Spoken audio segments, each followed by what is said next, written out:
Universitas Maijen Sungkono yang terletak di Jalan Irian Jaya, nomor 4 Kranggan, Kota Mojokerto. Adapun visi misi dan tujuan universitas sesuai dengan pola ilmiah pokok, yaitu ilmu.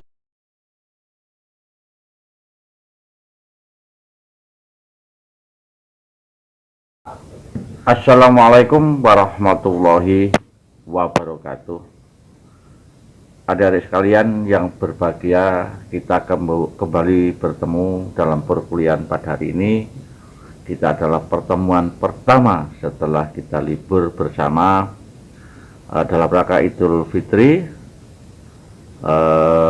tahun 1442 Hijriah, yang mana karena saat ini kita masih situasi Syawal, maka tak lupa Pak Samsul menyampaikan selamat Hari Raya Minal Aidin wal Faizin, mohon maaf lahir dan batin. Barangkali Pak Samsul selama bergaul dengan adik-adik sekalian mungkin ada kalimat baik sengaja maupun tidak, mungkin itu ada kekhilafan. Pak Samsul mohon maaf yang sebesar-besarnya, itu ya. Jadi kita hari ini, perkuliahan hari ini adalah awal, oleh karena itu kita berbicara tentang yang ringan-ringan saja, tetapi serius ya. Oke adik-adik sekalian yang berbahagia, kali ini Pak Samsul akan membahas ya, memperkenalkan seorang ekonomi dunia ya, yang selama ini menjadi referensi bagi negara-negara di dalam mengatur perekonomiannya. Jadi di dalam dekade sekian ratus tahun memang ekonom dunia ini masih sangat relevan ya, dipergunakan oleh negara-negara sebagai pijakan di dalam mengatur sebuah perekonomian. Yang pertama kita mengenal yang namanya John Adam Smith, atau kita kenal Adam Smith. Itu adalah seorang ekonom kelahiran Skotlandia, lahir tahun 1723. Nah, mereka telah menjadi ekonom yang terkenal ya, yang sampai saat ini banyak dipergunakan sebagai referensi negara di dalam mengatur perekonomiannya, dan itu bercondong kepada ekonomi liberal atau sering kita sebut juga dengan ekonomi kapitalis, yaitu negara yang perekonomiannya itu adalah bebas, dilakukan oleh siapa saja yang memang bisa bersaing di dalam perekonomiannya. Jadi ini adalah ekonom yang sekarang dipergunakan negara-negara barat ya, antara lain dipergunakan negara Amerika yang liberal dan kapitalis, dan banyak negara maju mempergunakan perekonomian tersebut. Kemudian pada tahun 1760 Adam Smith telah wafat ya, dan lahirlah seorang ekonom ya, yang kita sering dengar ya, yaitu ekonom yang bercondong kepada sistem perekonomian sosialis. Ini disandang oleh seorang kelahiran Jerman berbangsa Yahudi. Ia adalah Karl Marx.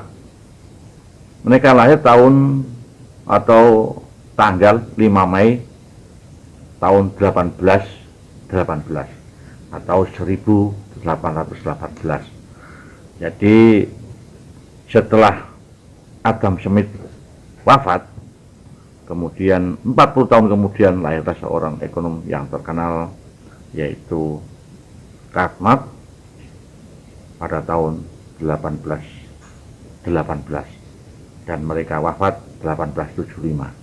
Nah, ini ekonom sistemnya adalah sistem komando, sistem perencanaan, yang mana ini sering kita sebut ekonomi sosialis, di mana negara itu adalah menguasai segala cabang usaha perekonomian, tetapi dipergunakan untuk kepentingan rakyat. Jadi pengendali utama adalah negara di dalam perekonomian, dan ini juga dipergunakan oleh negara-negara baik di Asia juga ada maupun di Eropa. Jadi contohnya ini negara yang luar biasa. Dengan sistem ini mereka dikuasai oleh negara, tetapi kepentingan rakyat banyak. Ini negara berpolitik komunis seperti negara Cina, negara Rusia, ini mempergunakan sistem ini.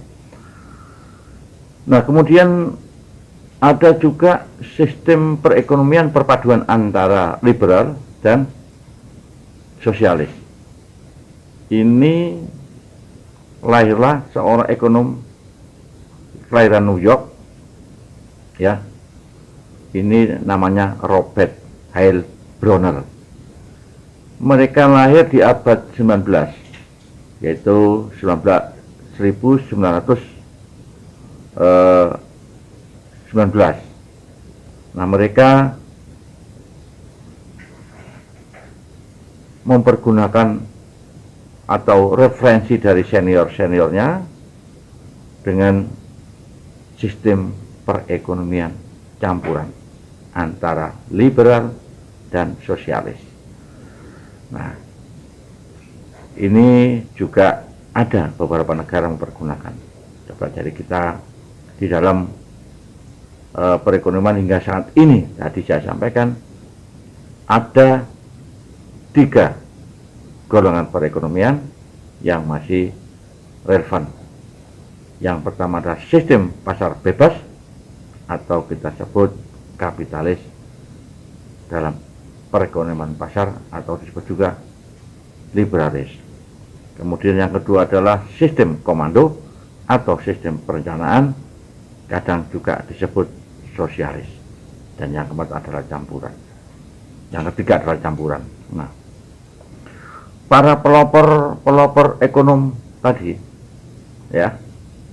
Jadi kalau kita sebut kembali bahwa Adam Smith itu adalah mereka menganut sistem kapitalis, tidak ada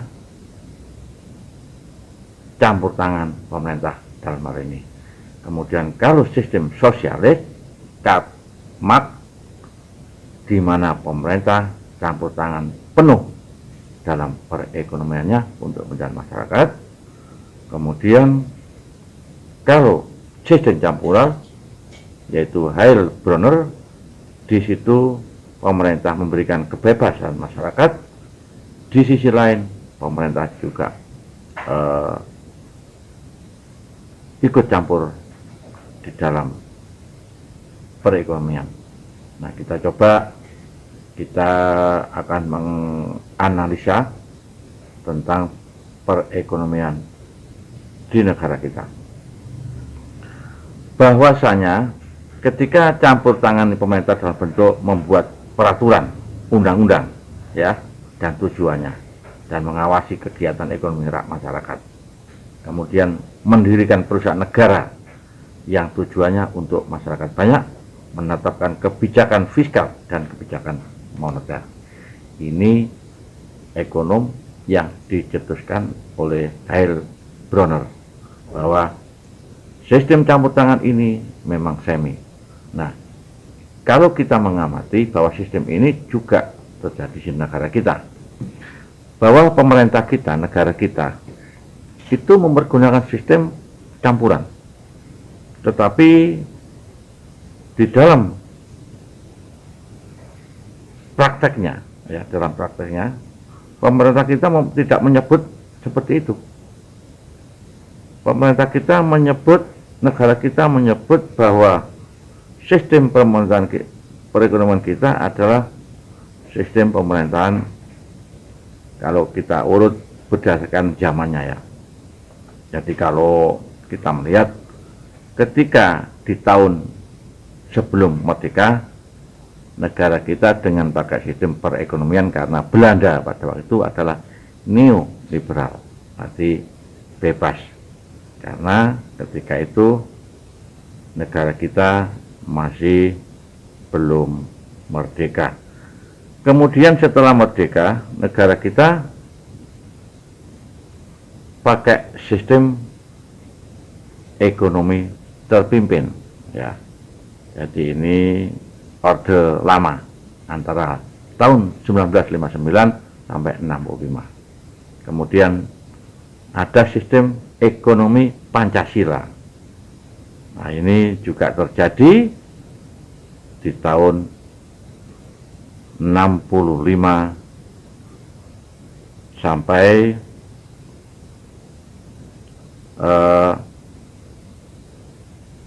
yang kita sebut adalah orde lama, dan kemudian ada ekonomi Pancasila disebut orde baru, dan yang terakhir tahun 1998 setelah terjadinya reformasi, maka negara kita kenal ekonomi reformasi atau sekarang disebut ekonomi kerakyatan.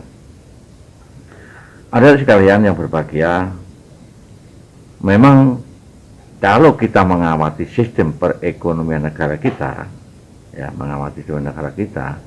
itu pakai sistem Heilbronner. Jadi ada beberapa cabang yang memang dikuasai oleh negara untuk kepentingan rakyat. Contohnya adalah perusahaan negara seperti Bulog. Ya, ini kaitannya dengan pangan. Kemudian dengan angkutan massal, PJKA atau kereta api. Kemudian ada lagi BBM. Itu dikuasai pemerintah untuk kepentingan masyarakat banyak. Karena ini untuk sebagai stabilitas perekonomian. Kemudian sistem ekonomi Pancasila adalah merupakan sistem ekonomi yang menyeimbangkan, menyelaraskan antara kepentingan pribadi dengan kepentingan umum untuk mewujudkan kemajuan yang merata, berkeadilan berdasarkan atas kekeluargaan. Nah, ini kalau kita memperdefinisi ekonomi Pancasila.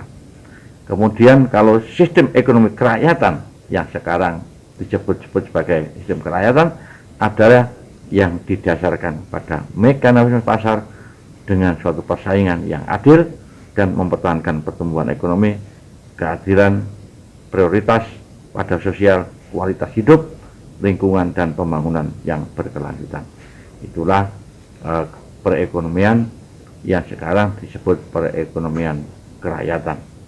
Nah, tetapi secara global ya, secara global kita mengamati bahwa di negara kita Indonesia ini, kalau kita lihat tadi secara global, secara 3 ekonomi dunia, maka condongnya adalah kita ekonom yang bercondong kepada Heilbronner, yaitu campuran.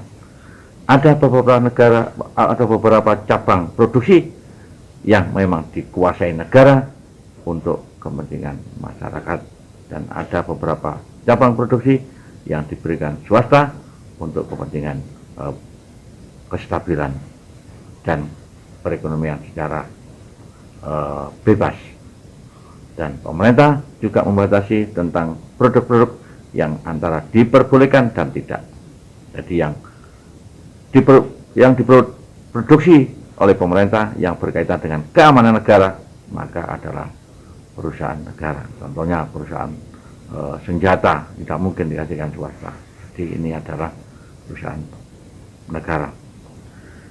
Jadi itulah adik-adik sekalian, hari ini yang dapat saya sampaikan tentang bagaimana perekonomian yang perlu dipahami adik sekalian, bahwa ekonom dunia di abad 17, di abad 18, di abad 19 itu masih relevan untuk dipergunakan sebagai referensi, tetapi di dalam real kenyataannya masih ada kajian-kajian yang perlu diperbaiki.